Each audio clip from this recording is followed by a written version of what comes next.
Buenos días con todos y con todas. ¿Cómo están?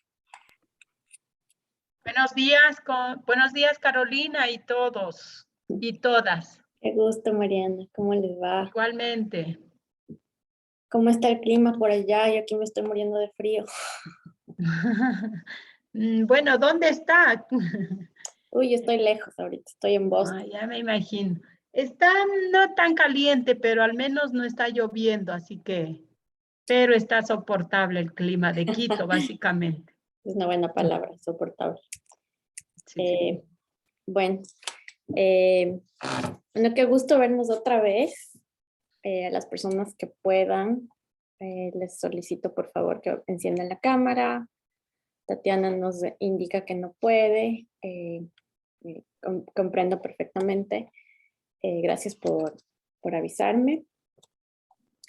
El día de hoy es nuestra última videoconferencia. El tiempo ha pasado bastante rápido. Y son varios temas los que hemos cubierto. Entonces, para el día de hoy vamos a empezar como siempre haciendo una especie de, si se puede decir, pregunta, evaluación de cómo les fue con las actividades anteriores, o sea, de la semana pasada. Luego vamos a hablar un poquito de lo que está previsto para esta semana y tal vez dedicar unos minutos al final para hablar sobre, no sé, una retroalimentación del curso. Ustedes van a tener la oportunidad de hacer una evaluación respecto de lo bueno y lo malo, digamos, de lo que les pareció el curso, pero sería interesante también conversarlo aquí, escuchar su retroalimentación, además de lo que nos pudieran compartir en esta especie de encuesta que van a llenar, si es que quieren, por supuesto. Bueno, entonces con esto quisiera empezar preguntándoles cómo les fue con las tareas de la semana anterior. Recalco y tal vez ya todos y todas tienen conocimiento, pero a veces hay personas que no leen todos los mensajes. Los plazos para la entrega de las tareas han sido extendidos de manera colectiva, general, a todos y todas como parte del curso hasta el 15 de diciembre, en vista de, digamos, las solicitudes que se han hecho cada semana de que no tienen tiempo suficiente para completar. Y en virtud de la, digamos, la gestión de cómo permitir en la plataforma estas extensiones, se nos hizo, tal vez era más fácil en lugar de ir persona por persona cada día, porque cada día era una persona distinta pidiéndome una extensión, darles un plazo general, ¿no? Lastimosamente, y eso era lo que teníamos un poco de miedo, es que si hacíamos una concesión de este tipo iba a generar, lo primero que iba a pasar es que ya menos personas iban a enviar las tareas y efectivamente esta semana acabamos con 2 personas que han completado las tareas de la semana anterior en un curso de más de 29, ¿no?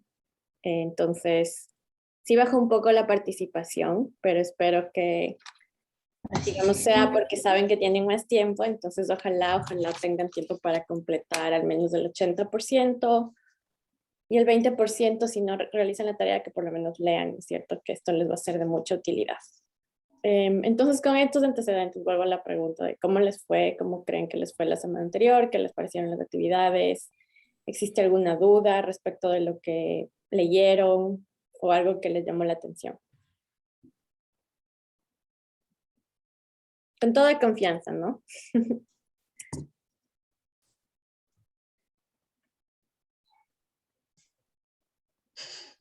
Bueno, en mi caso, em, sentí que las tareas, o sea, digamos, Mari, la semana ¿cómo estuvo mucho más tranquila, digamos, no estaba ya tan cargada como pasó, digamos, con la semana 2 o 3, que sí me pareció que tenía bastantes actividades súper interesantes, pero tenía bastantes actividades. Esta en realidad fue como mucho más relajada en relación a las actividades y tenía, digamos, ciertos temas que no me esperé encontrar dentro del curso. O sea, por ejemplo, el tema de deuda externa, por ejemplo, que me pareció súper interesante.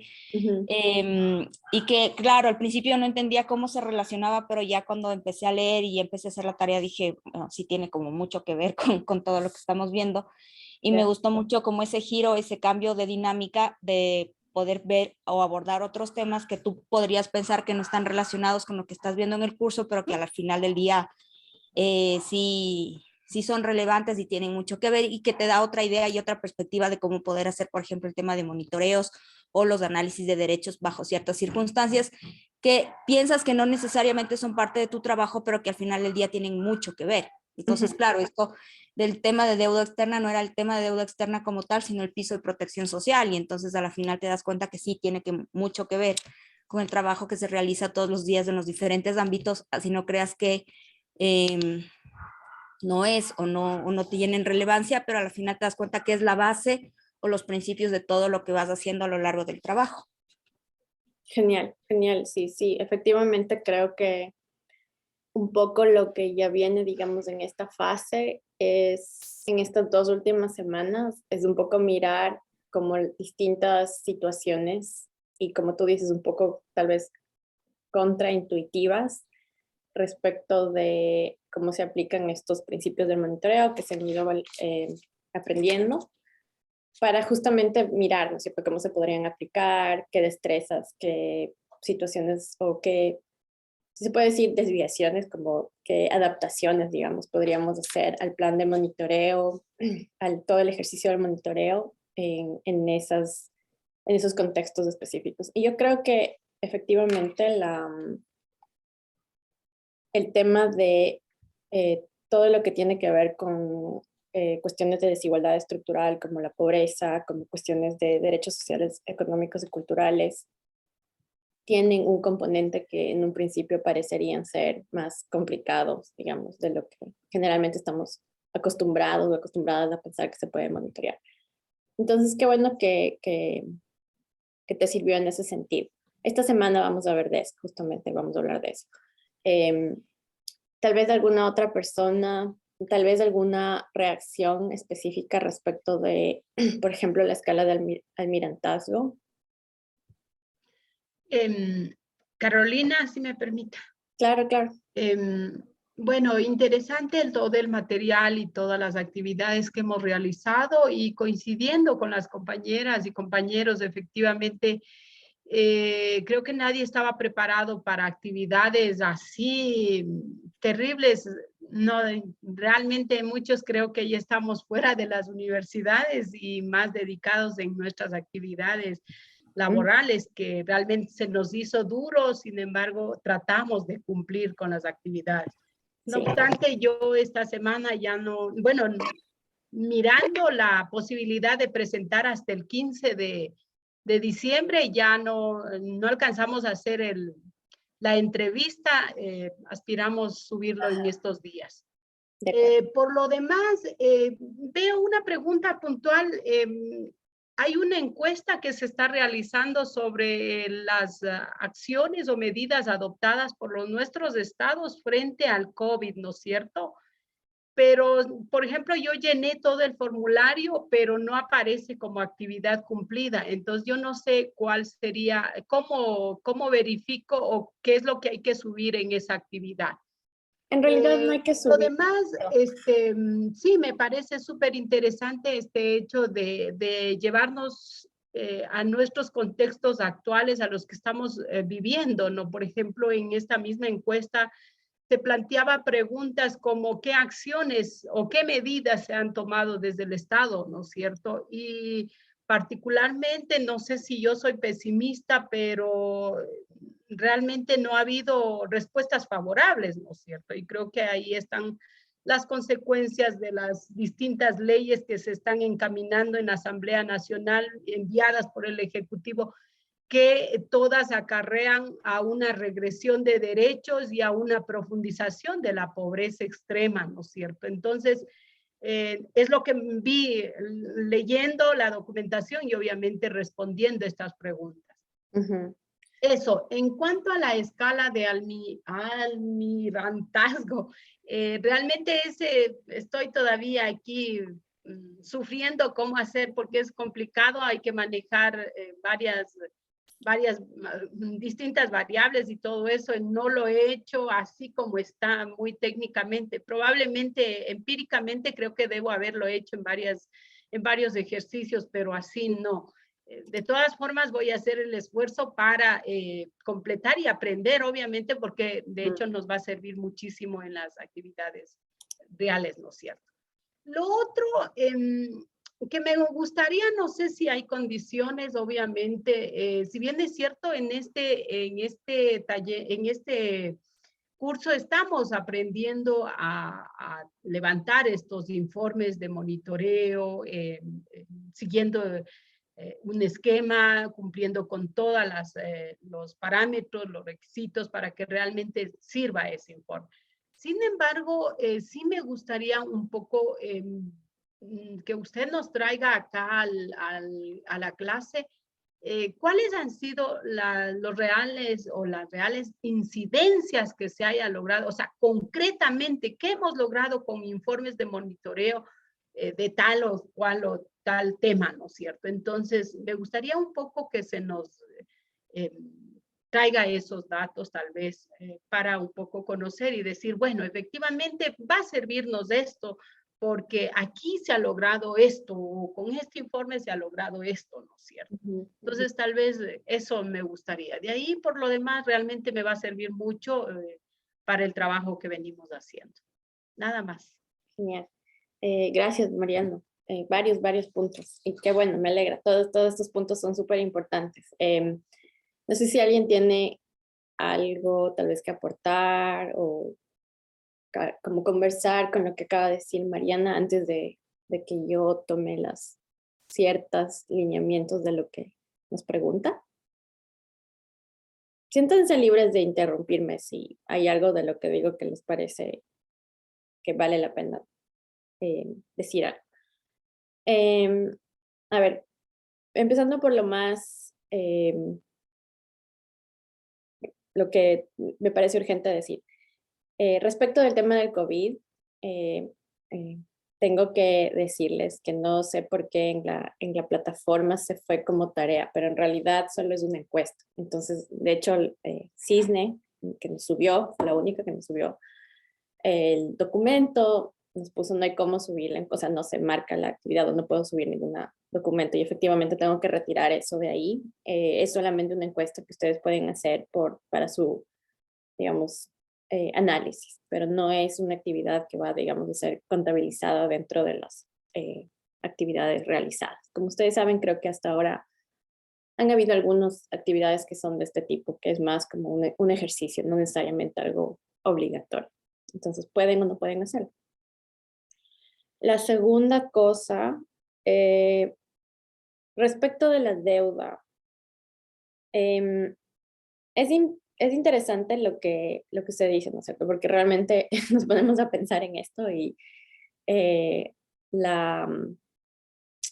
horizonte puede ser un poco desolador porque lo único que veríamos son puros incumplimientos respecto de los estándares que están siendo ahí puestos, ¿no es cierto? Y uno dice, pues, nunca se cumplen, no se van a cumplir. Y aparte el Estado, digamos, tiene un grado de argumentación, si se puede decir, en donde también puede traer cierto tipo de argumentos para decir, ¿no es cierto? Es difícil cumplir con mis obligaciones por tal y tal cosa.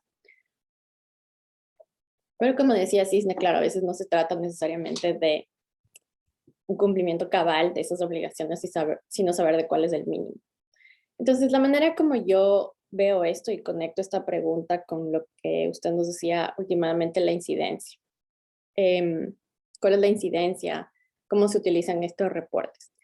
La manera como yo conecto, en primer lugar, es que como defensores y defensoras de derechos humanos, ¿no es cierto?, se requiere una actualización constante, ¿no es cierto?, de sus capacidades técnicas de análisis, ¿no es cierto? Es importante, yo creo que este curso lo que en cierta manera visibiliza es que existen herramientas, en este caso analíticas, herramientas de recopilación de la información de análisis. Como decíamos al principio de la clase, una especie de marco teórico, si se puede decir, a pesar de que es una palabra muy académica, pero una especie de marco, ¿no es cierto?, que nos da una oportunidad de que lo que los defensores y defensoras en general hacen tenga una suerte de protocolo de cómo hacerlo, sobre la base de lo que ya, digamos, organismos como Naciones Unidas, por dar un ejemplo, y eso es en lo que estamos trabajando aquí, han hecho esa labor titánica, si se puede hacer, si se puede decir, de identificar cuáles son esos pasos, cuáles son las mejores prácticas, de qué manera, ¿no es cierto?, una persona que activa un mecanismo de monitoreo puede ser lo más imparcial posible en la recopilación de dicha información, todo con miras hacia un objetivo final, que es justamente generar, como usted decía, levantar este reporte y últimamente hacer un tipo de incidencia. Entonces, tomando el ejemplo del tema de la deuda, pienso que yo miro ahí justamente el valor de este tipo de actividades, es justamente, en primer lugar, esta generación de capacidades, porque por un lado, un curso como este tiene digamos, yo creo el objetivo también de que ustedes ahora dentro de sus organizaciones, y yo he visto esto ya inclusive en otros cursos, que muchas personas me dicen, ¿no es cierto? Yo ahora miro esto, ¿no es cierto? Como cómo escribir el reporte, por ejemplo. Resulta que tenía que escribir un reporte esta semana, entonces ya con mi equipo les hice mirar o les di una especie de pequeña charla de lo que he aprendido y entonces hay un efecto de reproducir este conocimiento dentro de sus propios círculos y yo creo que eso tiene también un impacto muy importante en esa labor que se hace, no solo la suya como individualmente, pero dentro de su espacio de influencia. Entonces, por un lado, la adquisición de estos conocimientos va a tener ese impacto de las personas con las que usted trabaja en diferentes ámbitos. Pero por otro lado, la misma capacidad técnica, la misma capacidad, lo que se dice, ¿no es cierto?, el skill set, de poder hacer esto, va a generar esa posibilidad de generar un reporte. Y generar el reporte en sí mismo es la herramienta fundamental dentro de un plan de incidencia que tenga una base, si se puede decir, objetiva, para establecer una demanda específica. Ahora, la incidencia, y creo que habíamos hablado de esto en algún momento, ¿no es cierto? Puede ser política, puede ser un tipo de activismo político en el cual, por ejemplo, se solicita una reforma normativa. Entonces, una organización puede ser que tenga mucha más capacidad de demostrar lo que está solicitando sobre la base de cuestiones objetivas del monitoreo, como resultado del monitoreo, ¿no es cierto? Por decir un número específico de personas afectadas por una situación, o cómo una situación afecta o puede afectar a un cierto tipo de personas, a un grupo de personas, pero ya con una labor, si se puede decir, empírica, no solamente muchas veces analítica normativa, ¿no? A veces que la gente hace estos requerimientos, ¿no es cierto? La norma debería cambiar porque tal cosa, pero no existe un fundamento en la práctica. Entonces, en situaciones como el tema de la deuda, creo que justamente por eso también rompe un poco esquemas, porque yo creo que estamos un poco acostumbrados a que este tipo de argumentos no se los haga sobre la base de monitoreos, de cómo afectan en la base de estos estándares. Entonces, el valor que yo veo es justamente tener esta herramienta. No creo que sea la única, pero es una herramienta en medio de varias. Y es una herramienta que comparativamente hablando, creo que sí tiene mucha incidencia y puede tener incidencia a nivel local y a nivel internacional. Entonces, para darle un ejemplo, Un reporte de monitoreo puede ser una herramienta muy clave a la hora de tener contacto con organismos internacionales justamente que están recopilando información sobre una situación en particular. Entonces vamos a decir el tema de lo que está pasando ahorita con la situación penitenciaria en el Ecuador. Hay muchos organismos a nivel internacional que se están activando, ¿no es cierto? Recién tuvimos una visita de la CIDH a Ecuador. Hay otros organismos como el Comité de Prevención, el Subcomité de Prevención de la Tortura de la ONU, que podrían eventualmente hacer una visita o van a escribir un informe de lo que están haciendo. Y en ese momento es cuando las organizaciones de derechos humanos tienen la capacidad de hacer esa incidencia a nivel internacional sobre la base de los datos que las mismas organizaciones tienen. Y esos datos son datos de monitoreo. Y pueden tener la forma del reporte que nosotros les estamos sugiriendo, pueden ser los reportes como, digamos, de acuerdo a la metodología que les estamos sugiriendo en este curso. Entonces, un área sería justamente toda la incidencia a nivel internacional con todos estos organismos que tienen ya sea jurisdicción o que tienen la capacidad de escribir reportes como todos los, ¿no es cierto?, los organismos que nacen de tratados internacionales, etcétera, etcétera, en tantas diferentes áreas, no solamente el tema de prevención de la tortura. Ese es uno. Lo otro es igual, por ejemplo, cuando la Corte Constitucional, vamos a dar un ejemplo, está conociendo de un caso en particular, hay organizaciones que hacen lo que se llama el lobby jurídico. Por ejemplo, enviar amicus curiae, que es una especie de argumento jurídico respecto de una situación en particular. Entonces, la Corte Constitucional llama a las organizaciones de la sociedad civil a, ¿no es cierto?, dar su opinión respecto de una potencial decisión a favor o en contra de una situación jurídica determinada. Una organización se va a organizar para escribir tal vez un argumento jurídico, hacer un análisis normativo, hacer un análisis constitucional o de tratados internacionales respecto de esa situación en particular. Pero también esto va a estar influenciado por labores de monitoreo. Ahí es cuando las organizaciones pueden decir, bueno, por decir, en el tema del aborto por violación, una cosa es decir, ¿no es cierto?, la norma constitucional dice esto del aborto, esto debería ser el código, esto dicen los derechos humanos, pero otra cosa es decir, esto dice la Constitución, esto dicen los tratados, esto dicen las normas, pero en nuestro trabajo hemos visto X cantidad de víctimas, hemos visto lo que hacen los hospitales, hemos visto lo que hacen los doctores, hemos visto lo que pasa a las niñas que no tienen una atención adecuada por violación cuando necesitan un aborto. Y eso es una labor de monitoreo.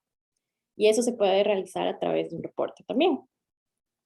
Entonces, estos son dos ejemplos que se me vienen a la mente. No sé si otras personas tienen otros ejemplos, pero son dos que me parecen críticos que se me vienen a la mente.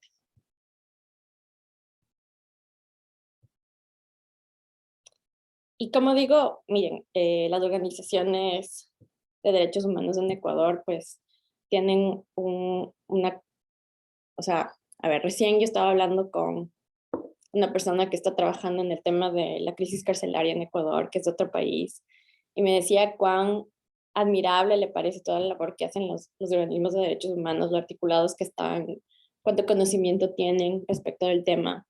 Entonces, de nuevo digo, o sea, esto no es nuevo, pero es simplemente una herramienta para lo que ya se tiene conocimiento y que puede ayudar, si se puede decir, a que esos reportes sean más, si se puede decir, contundentes, que sean más objetivos, que tengan mejor información y que por lo tanto puedan incidir de mejor manera en estos distintos niveles de incidencia.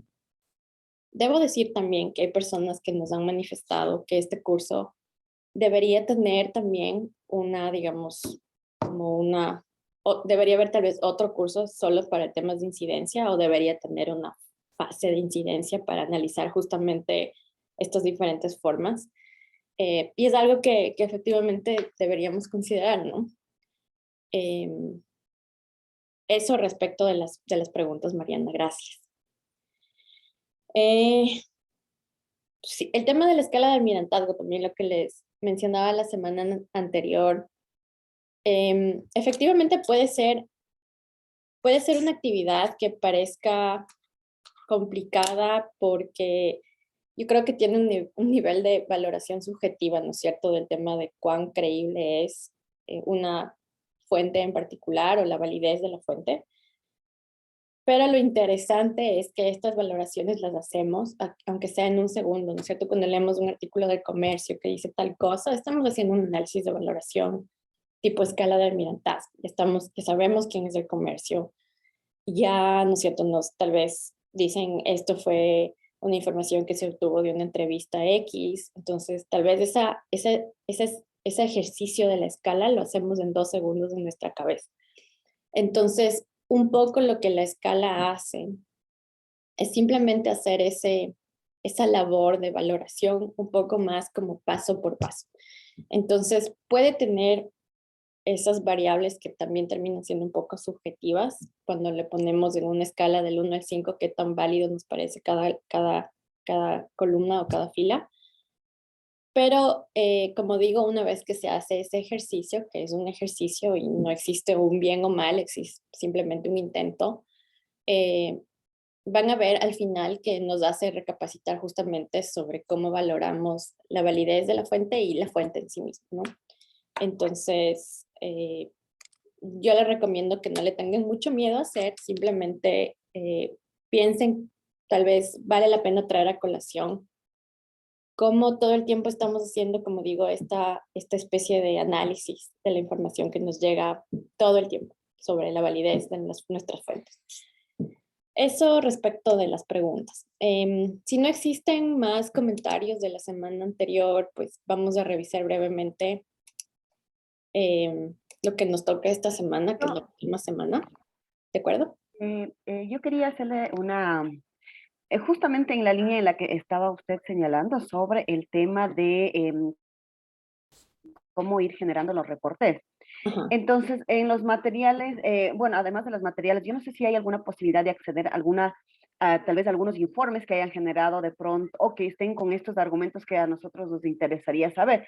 Porque si bien nosotros hemos levantado información de quiénes son los actores importantes, quiénes son los afectados, quiénes son los que provocaron la vulneración de los derechos, cómo opera el Estado, si pudiéramos tener acceso a un informe que esté como más pulido, más elaborado, sería interesante para nosotros tener una guía, ¿no? Si bien cada informe tiene su particularidad para nosotros en este proceso de aprendizaje, si es necesario tener o materiales de referencia que nos permita ir ajustando nuestra matriz, nuestro trabajo que hemos elaborado hasta la fecha.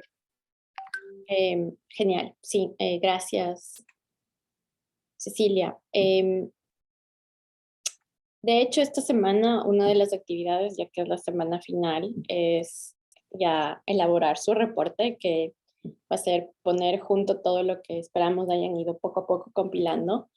Y para ello, uno de los ejercicios es justamente evaluar un reporte que está como ejemplo dentro de la actividad y también se habla de los estándares metodológicos, ¿no? Porque hablando de lo que usted dice, ¿no es cierto?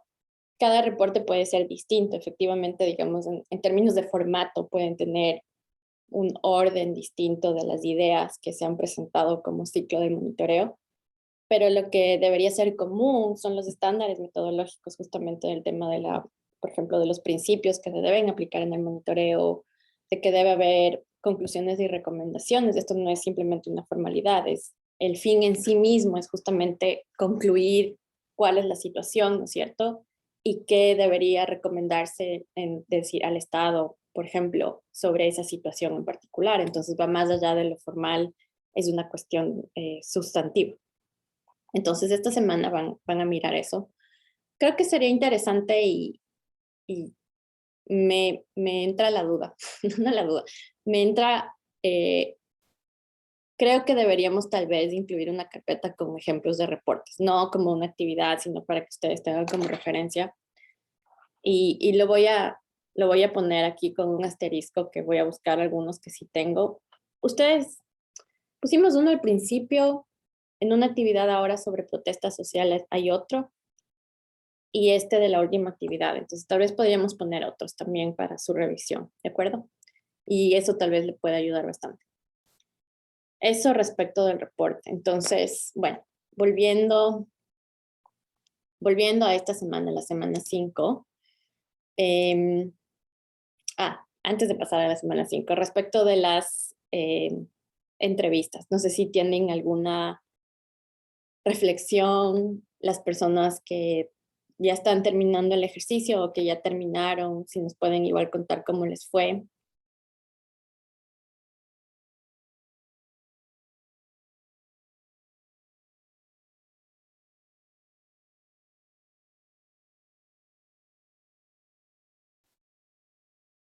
Bueno, espero que la actividad, digamos, igual les genere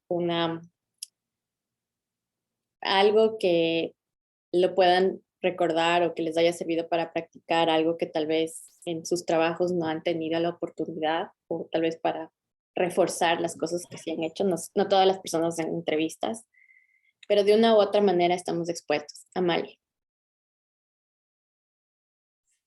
O sea, lo interesante para mí es que yo nunca había hecho una entrevista, porque yo no me encargo de esas cosas, hago más como toda la parte jurídica.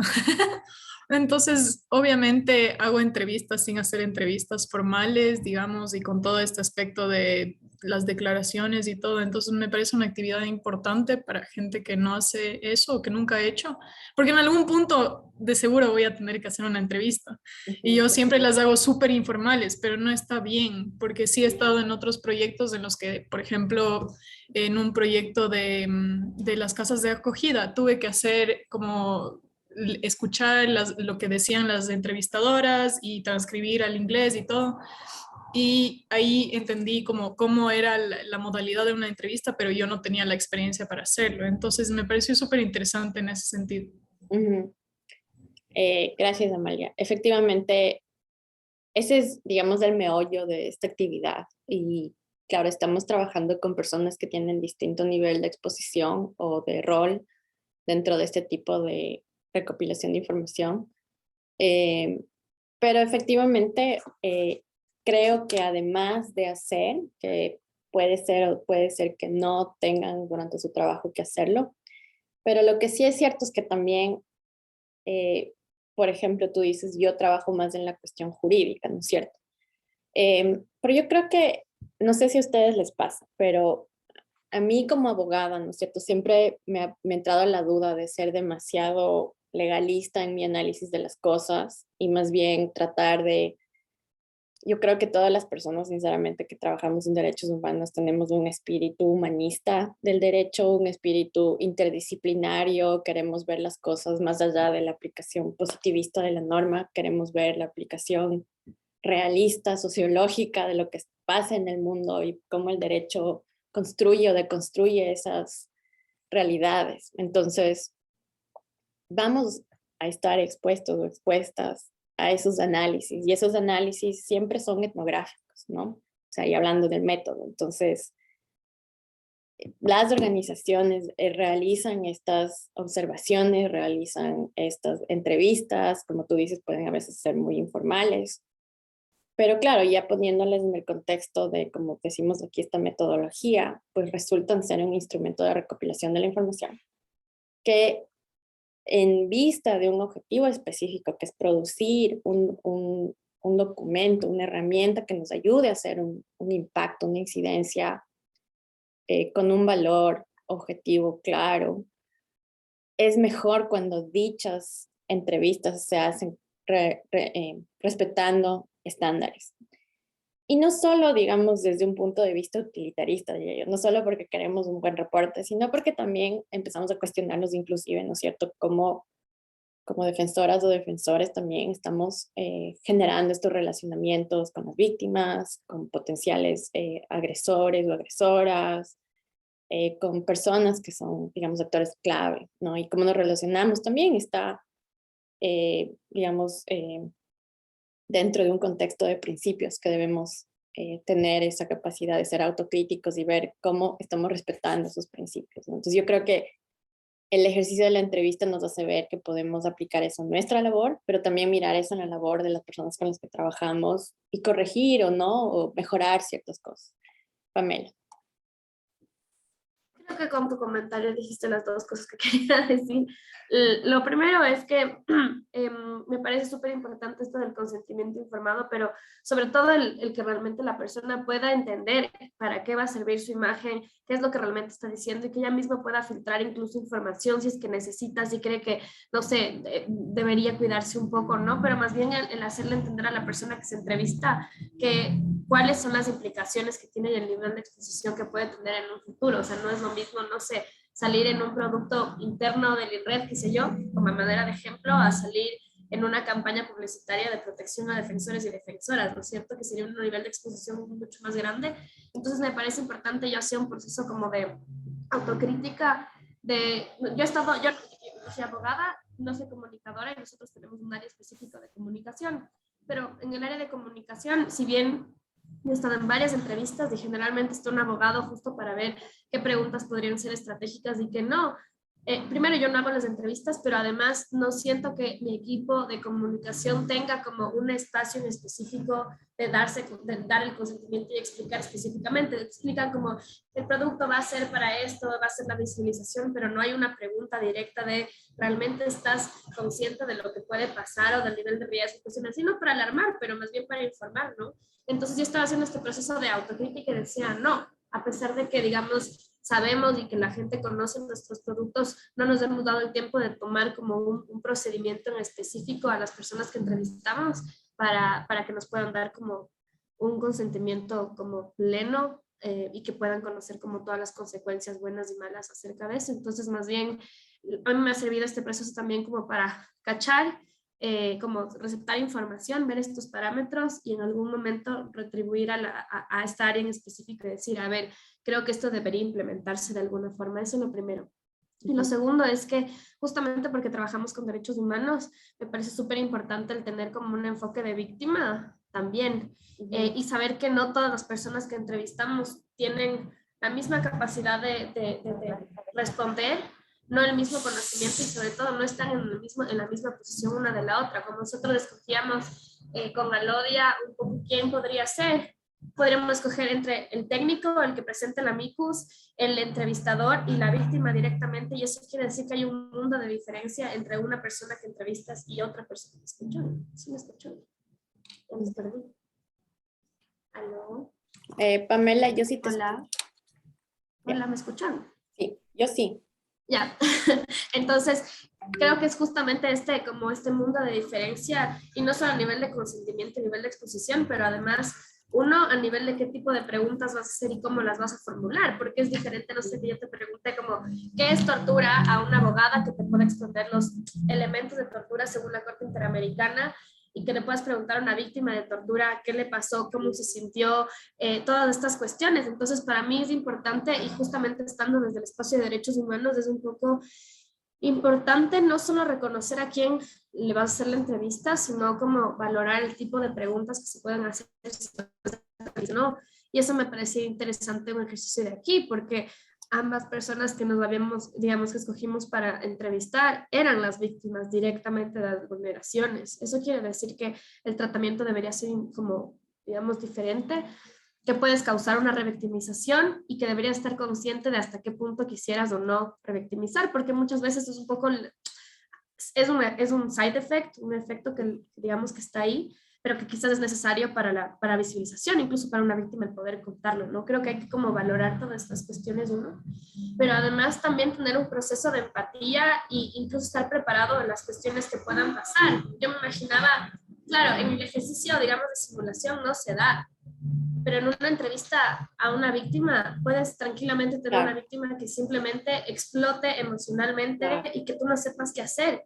Y para mí eso también es una cosa que debería incluir como el módulo de entrevistas, no solo este proceso empático y no revictimizante, sino el tener, por ejemplo, un vaso con agua listo, una servilleta, el poder, no sé, dar una palmada, alguna cuestión así. Y eso es una cuestión que no aprendes en la teoría, sino que aprendes en la práctica cuando básicamente la víctima se desborda. Y creo que es una cuestión importante porque no tratamos con cualquier tipo de caso, sino con vulneraciones a derechos humanos y eso como cambia completamente la psiquis de la persona que estamos entrevistando. Entonces, esas son cosas que sí creo que habría que tomar en cuenta. O sea, que todos tenemos que tomar en cuenta en ese momento, pero que incluso para otro curso, el tomar en cuenta esta especie de mini contención a una víctima en un momento de entrevista, sobre todo porque es el momento en el que básicamente recoges toda la información. Entonces, eso con el consentimiento informado y sobre todo con el enfoque de víctima que me parece importante. Gracias, Pamela. Todo lo que acabas de compartir es súper importante y al punto de lo que estábamos hablando, y tomo nota de lo que dices de los elementos del tema de la no revictimización y digamos, ir un paso más allá de la empatía, ¿no? Gracias. Amalia, tal vez tienes otro comentario. Sí, o sea, tal vez no habíamos, o a las personas no piden el consentimiento informado por miedo de que digan, ah, pero entonces no quiero. Entonces ahí no tienes información suficiente o prueba suficiente de algunas cosas.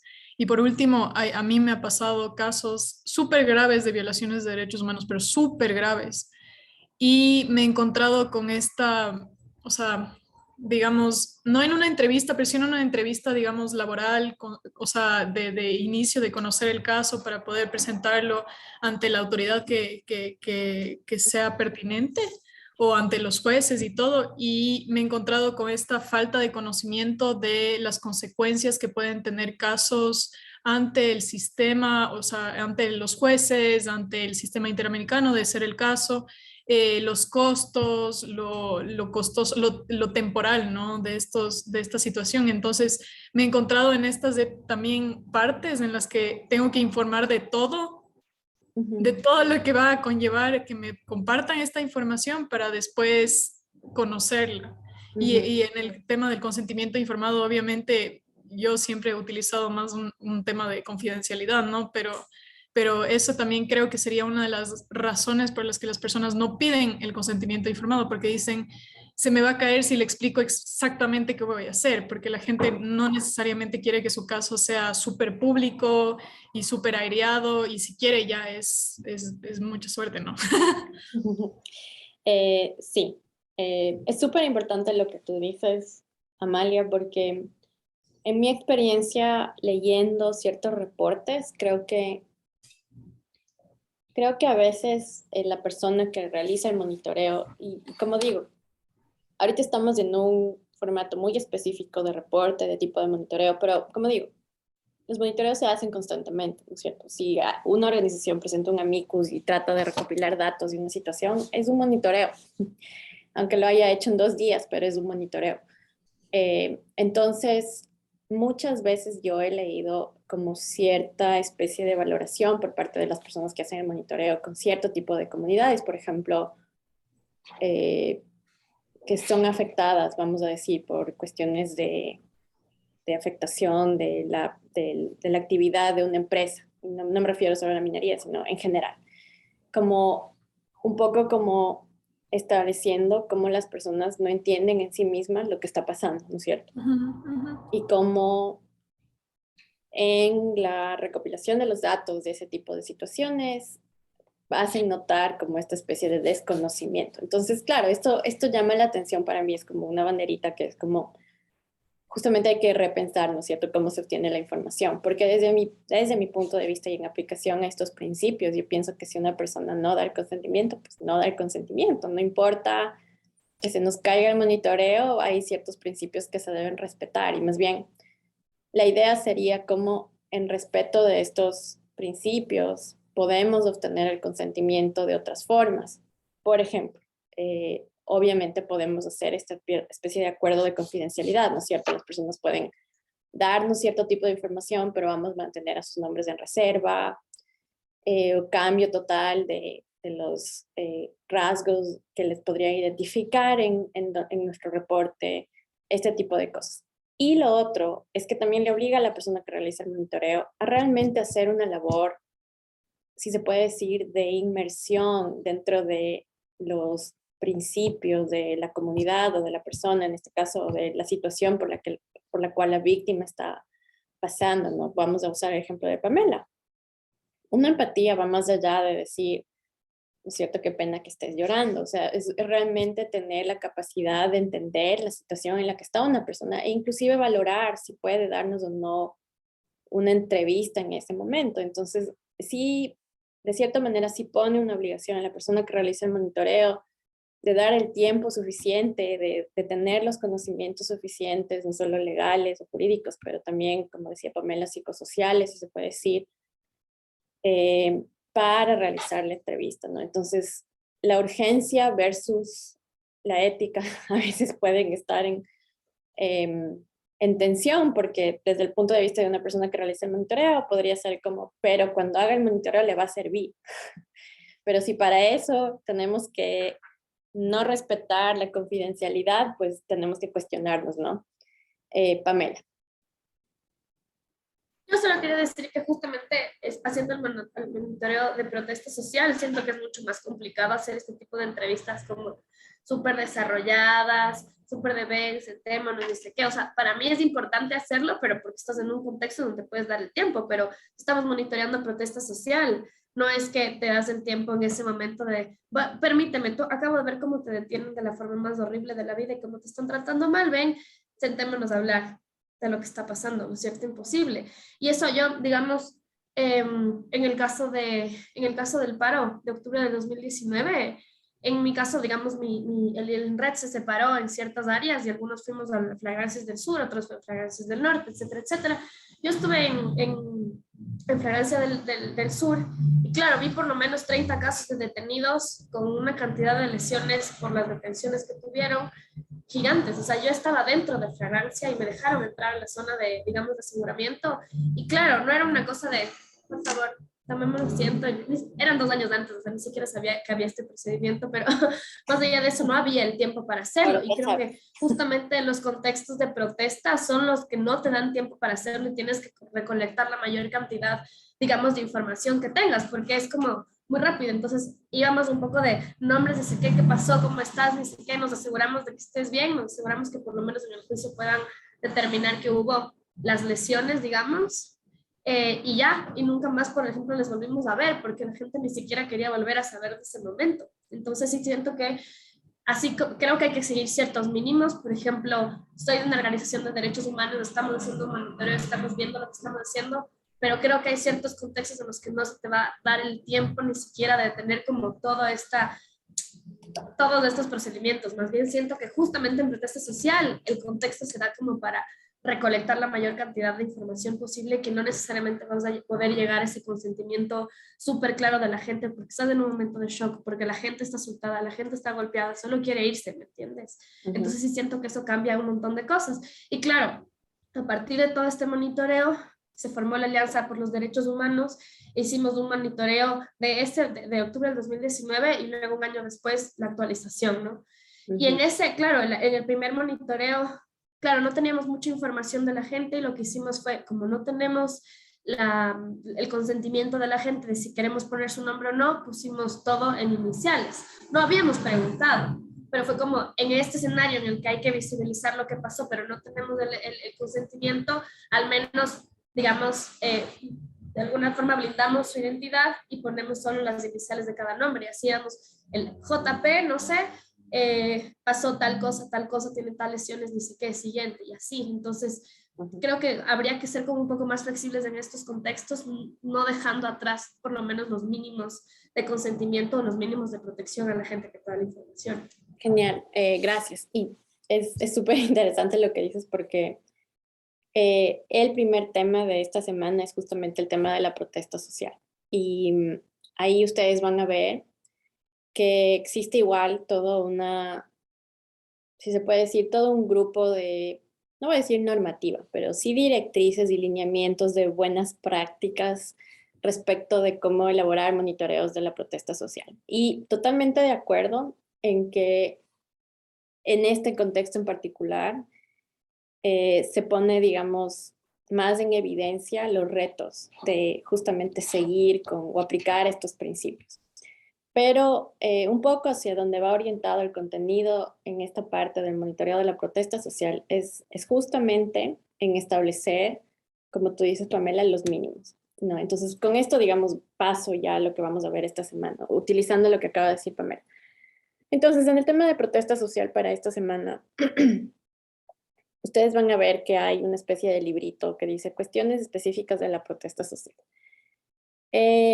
decidimos que era preferible poner un contenido, si se puede decir, no extenso, pero es como diferente, 4 páginas ahí en contenido respecto de los estándares internacionales de monitoreo de la protesta, que incluyen específicamente el tema del uso excesivo de la fuerza, ¿no? Porque el tema de monitoreo de la protesta va, por ejemplo, inclusive el tema de la criminalización de la protesta social, pero ese tema no está dentro de este módulo. Lo que está es específicamente el uso excesivo de la fuerza.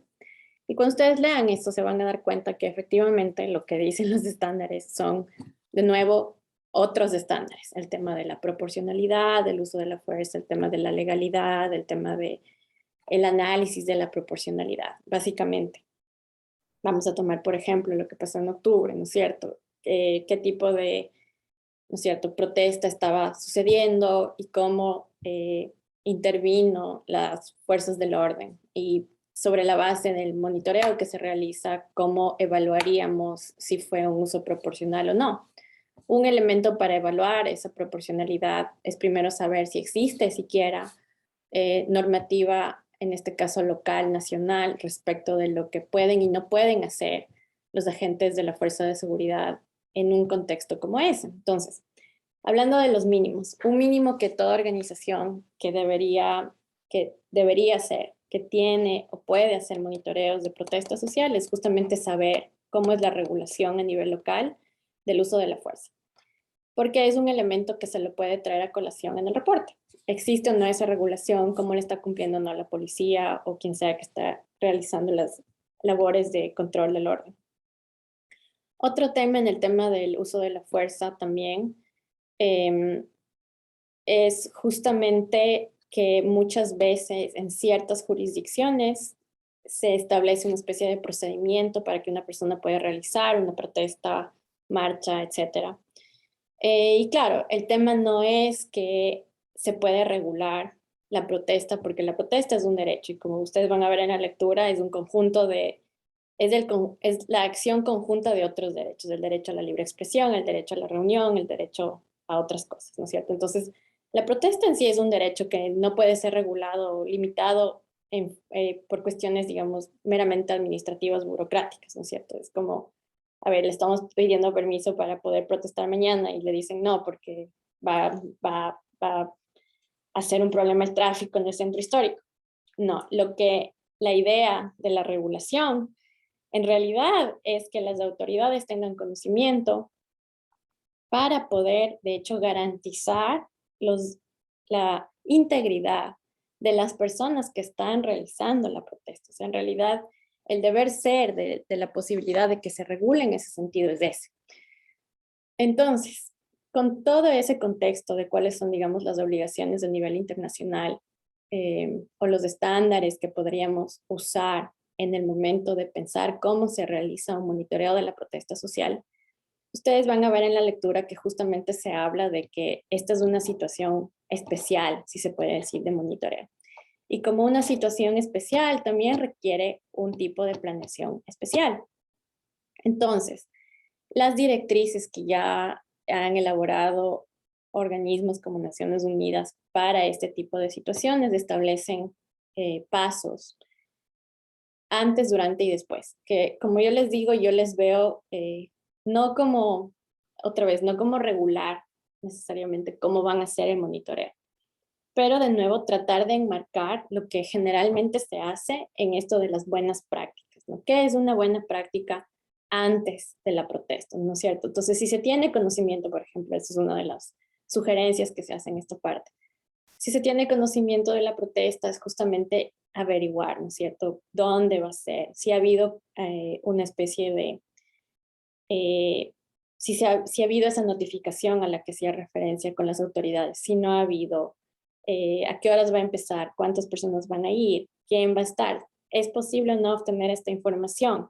Eso serviría para quienes van a hacer el monitoreo, también pueden planificar quién va a ir, dónde van a estar, qué tipo de recursos necesitan. Entonces, todo esto básicamente hace referencia a cómo se puede planear mejor, tomando en cuenta las circunstancias muy específicas de la protesta. Ahora, una cuestión muy importante es que establece justamente el tema también de los principios. Y creo que hay un principio aquí que podría causarles mucha curiosidad de hasta qué punto es esto posible o no es posible. ¿Cuál es ese principio? El principio de imparcialidad.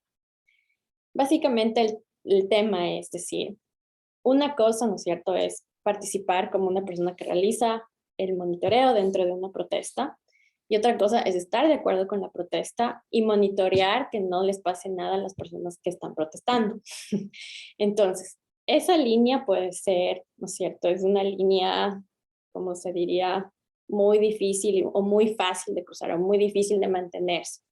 Una de las excepciones que se plantea justamente es qué pasa cuando existen, por ejemplo, agresiones a la integridad física, ya sea de los manifestantes o de las personas que realizan el monitoreo. Entonces, ahí se habla justamente de la excepcionalidad. Hay situaciones en que una persona que hace un monitoreo, obviamente, no por mantener la parcialidad va a decir, bueno, aquí veo que le están pegando, no voy a hacer nada.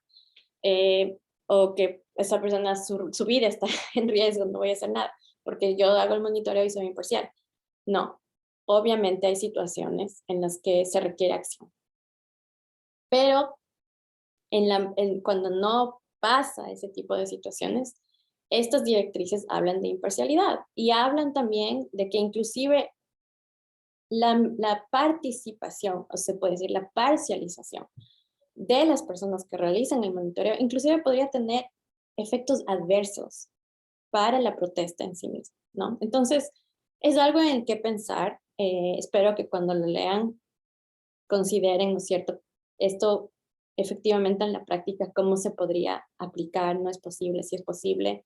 Y luego hay dos ejercicios que uno es analizar un reporte de una situación de protesta social en Chile sobre la base de estos, digamos, lineamientos que van a leer. Y el otro es hacer una especie de monitoreo corto, ¿no? Es una situación hipotética.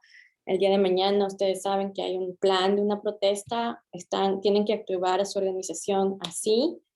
¿Cómo harían un plan rápido de monitoreo de la protesta con la información que tienen disponible en ese caso hipotético? Les pedimos, enfatizo algo corto, no quiero que se estresen y piensen que ahora cómo van a hacer este plan, es todo un plan diferente. No, es una cosa que ojalá que no sea más de una página. Entonces, esto va a ser un ejercicio, a mí me parece esto súper interesante, entonces espero que les haga cuestionarse ciertas cosas, les ayude a mirar ciertas cosas de cierto punto y como en todo, pues hay cosas que tal vez estarán o no estarán de acuerdo. Finalmente, las otras dos actividades, la una es justamente otra situación específica o especial de monitoreo de derechos, que es el tema de derechos económicos, sociales y culturales. Igual aquí se habla muy específicamente de cuáles son los estándares a nivel internacional, que como ustedes saben, tradicionalmente, ¿no es cierto?, siempre decimos que los derechos sociales implican obligaciones del Estado de acción, entonces, ¿cómo vamos a monitorear eso? Pero puede ser un poco más complicado que eso, porque efectivamente todos los derechos tienen una fase, digamos, una parte de protección que requieren una acción positiva del Estado, pero también negativa. Entonces, ¿cómo en el contexto de DESC, qué es a lo que vamos a monitorear, ¿no es cierto? Entonces, hay dos herramientas ahí que les hemos puesto para que analicen eso en un caso determinado. Igual supone una respuesta corta. Y finalmente ya es enviar sus reportes, para lo cual, como comentábamos antes, cuando Cecilia, me parece, nos hizo esa pregunta de cómo tenemos que escribir este reporte, cuáles son los ejemplos a los que podemos hacer referencia. Entonces, repito, en esta parte del reporte final, se habla de los estándares metodológicos. No estamos hablando necesariamente de un formato en específico, a pesar de que se propone un formato, pero más que el formato, la idea es pensar en los estándares, que de cierta manera ya son el reflejo de cada uno de los pasos que hemos visto, cómo se aplicarían ya en escribir este reporte. También van a leer un reporte y revisar y ver qué les parece en función de lo que hemos hablado de los estándares metodológicos y finalmente escribir su reporte, ¿no? Entonces, es importante, como decíamos antes, que el reporte va a ser básicamente el resultado de toda esta investigación, recolección de información que ustedes han hecho. Entonces va a ser, por un lado, como la culminación del proceso de monitoreo, pero al mismo tiempo también, digamos, en el largo espectro, en mirar como desde afuera y a todo este proceso. En realidad, se supone que con el reporte es cuando empieza la verdadera labor de incidencia. Entonces, es el final, pero también es un comienzo. Y bueno, eso sería la última actividad y con esto cerraríamos este curso. Entonces, si tienen alguna pregunta, pues bienvenida. Quisiera dedicar, me disculpo que voy a usar unos minutos extra. Si tienen alguna retroalimentación que les gustaría dar del curso, de mi labor como tutora, pues con mucho gusto podemos conversar ahorita. Si no se sienten como con ganas de hablar ahorita, igual van a tener la oportunidad de llenar la encuesta al final. Pero me encantaría escuchar sus comentarios, si es que hay.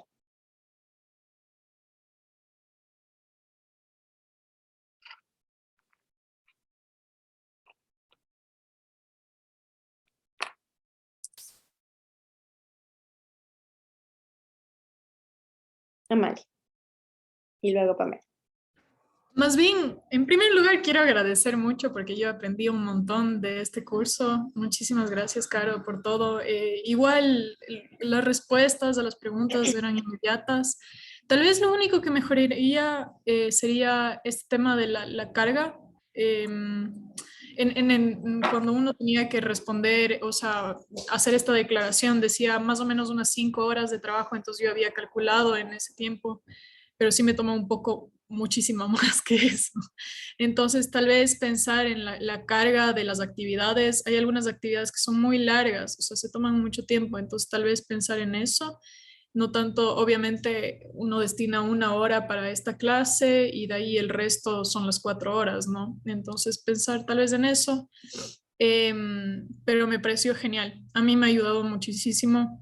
Justo hablando de lo que contabas antes, yo les voy a dar una pequeña capacitación, ¿no? En súper calidad, pero a los del equipo para contarles lo que yo aprendí y ya lo estamos implementando, o sea, la mayoría de las cosas ya lo estamos implementando, entonces muchísimas gracias. Genial, genial, qué gusto escuchar eso y anotado el tema de las horas. Definitivamente lo estamos revisando. Gracias, Amalia.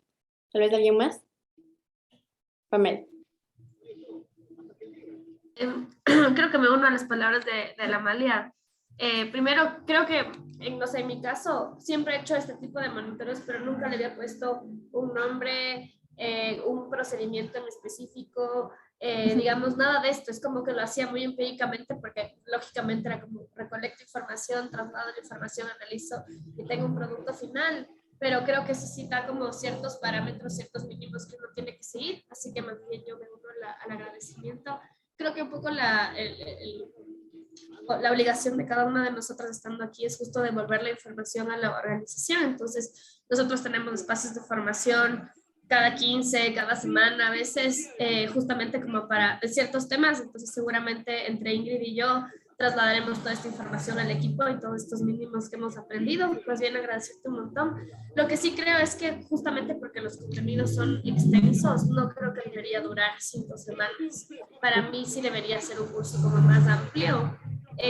Y sobre todo para que estas clases no solo sirvan como de solventar preguntas, sino incluso clases teóricas. Creo que eso sí también podría como servir y como de alguna forma cachas, como no sé, vincularnos más y tener como una mayor dinámica más de solo responder preguntas, sino que realmente sea como un espacio más teórico o de discusión teórica, no solo de cómo solventar preguntas. Entonces, para mí mi sugerencia es que este curso debería ser como más amplio, justo para poder como masticar todas las cuestiones a lo largo del tiempo. Siento que ha sido muy poquito tiempo y como yo en particular me atrasé en las primeras semanas, entonces fue como todo de una, entonces no siento que como he adquirido todo el conocimiento que me podía dar el curso, entonces he aprendido un montón y estamos seguros que lo vamos a utilizar porque son justamente metodologías que nos hacen falta para tener mayor legitimidad incluso en los informes, tener informes más objetivos. pero sí quizás el poder ampliar el curso creo que podría ser una buena idea como para realmente aprender y tomarlo. Eso, muchas gracias Carolina. Genial, chévere, súper interesante y súper buena la recomendación. Todo esto lo voy a transmitir y me alegra muchísimo pues que les sirva. A la final, para mí eso es lo más importante, escuchar al final. Si no existen otros comentarios, podríamos dar por terminada la sesión de hoy. Ha sido un gustísimo conocerles. Me imagino que vamos a seguir en contacto de una u otra forma y ya tienen mi teléfono y para cualquier cosa vamos a seguir en contacto. Me van a seguir oyendo por el chat hasta el 15 de diciembre. Pero si tienen cualquier comentario, por favor, bienvenidos los comentarios siempre. Eso, Mande. genial. Entonces me despido. Que tengan un excelente fin de año, diciembre y todo. Que terminen bien el curso. Muchas gracias. Ok. Chao, chao. Gracias, chao. Gracias, Carolina. Gracias. Gracias y un gusto a todas haberles conocido, al menos virtualmente. Sí. Igual. Bye. Hasta luego.